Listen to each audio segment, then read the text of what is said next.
Le semeur sortit pour semer. Des grains tombèrent le long du chemin, les oiseaux vinrent et les mangèrent. D'autres tombèrent dans des endroits pierreux, où il n'avait pas beaucoup de terre. Ils levèrent aussitôt parce que la terre n'était pas profonde. Mais quand le soleil se leva, ils furent brûlés et se desséchèrent, faute de racines. D'autres tombèrent parmi les épines montèrent et les étouffèrent.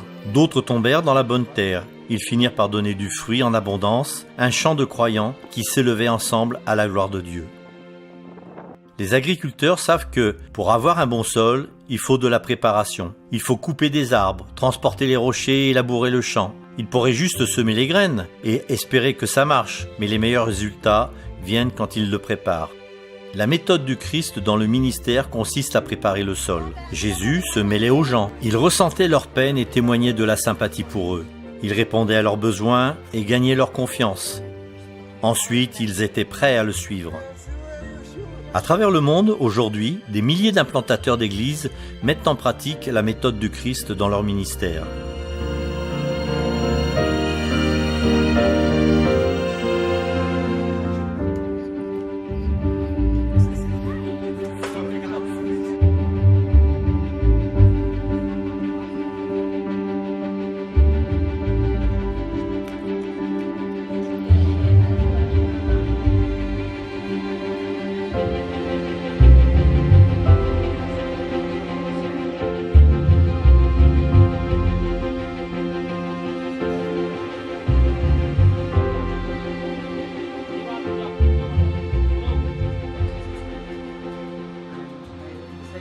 Si l'on veut obtenir de bons résultats, cultiver prend du temps.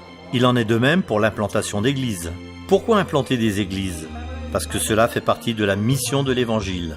Parce que c'est ainsi que l'Église primitive a pris de l'ampleur. Et c'est ainsi que l'Église adventiste du 7e jour a toujours grandi. Et en plus, ça marche.